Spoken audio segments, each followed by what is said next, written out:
Hi friends, ನಮಸ್ತೆ. ನಾನು chef ಸಂಧ್ಯಾ. ಇವತ್ತು ಚಾಕ್ಲೇಟ್ ವಿಶೇಷತೆ ಏನಂದರೆ ಟೆಡಿ ಬೇರ್ ಚಾಕ್ಲೇಟ್. ಸೊ ಒಬ್ಬರು ಮಗುವಿಗೆ ಬರ್ತಡೇ ಅಂತ ಹೇಳಿಬಿಟ್ಟು ಚಾಕ್ಲೇಟ್ ಆರ್ಡ್ರ್ ಮಾಡಿದರು. ಅವರಿಗೆ ಟೆಡಿ ಬೇರ್ ರೀತಿಯಲ್ಲಿ ಬೇಕು ಅಂತ ಹೇಳಿದರು. ಸೊ ಹಾಗಾಗಿ ನಾವು ಟೆಡಿ ಬೇರ್ ರೀತಿಯಲ್ಲಿ ಅವರಿಗೆ ಕಲರ್ಸ್, ಯಾವುದೇ ಕಲರ್ಗಳನ್ನ ಉಪಯೋಗ ಮಾಡ್ದಿರೇ ವೈಟ್ ಮಿಲ್ಕ್ ಚಾಕ್ಲೇಟ್ ಮತ್ತು ಡಾರ್ಕ್ ಚಾಕ್ಲೇಟ್ ಉಪಯೋಗಿಸಿ ಕ್ರಿಸ್ಪಿ ಬಾಲ್ನ ಹಾಕಿ ನಾವು ಅವರಿಗೆ ಮಾಡಿಕೊಟ್ಟಿದ್ದೀವಿ.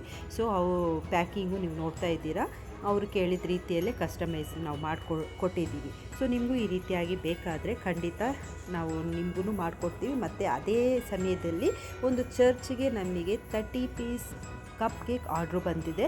ಅದು ಎವ್ರಿ ವೀಕ್ ಅವರಿಗೆ ಮಕ್ಕಳಿಗೆ ಸ್ನ್ಯಾಕ್ಸ್ ಕೇಳಿದ್ದಾರೆ. ಅದನ್ನು ಸಹ ನಾವು ಪ್ಯಾಕ್ ಮಾಡಿ ಅವರಿಗೆ ತಲುಪಿಸ್ತಾ ಇದ್ದೀವಿ. ಸೊ ನಿಮಗೂ ಈ ರೀತಿಯಾಗಿ ಸ್ನ್ಯಾಕ್ಸ್ಗಳು ಬೇಕಾಗಿದ್ದಲ್ಲಿ ಶೆಫ್ ಸಂಧ್ಯಾ ಅನ್ನೋ ಇನ್ಸ್ಟಾಗ್ರಾಮಲ್ಲಿ DM ಮಾಡಿದ್ರೆ ನಾವು ಅದಕ್ಕೆ ರಿಪ್ಲೈ ಮಾಡ್ತೀವಿ. ಈ ವಿಡಿಯೋ ಇಷ್ಟ ಆಗಿದ್ದಲ್ಲಿ ಕಮೆಂಟ್ ಮಾಡಿ, ಶೇರ್ ಮಾಡಿ, ಫಾಲೋ ಮಾಡೋದು ಮಾತ್ರ ಮರಿಬೇಡಿ.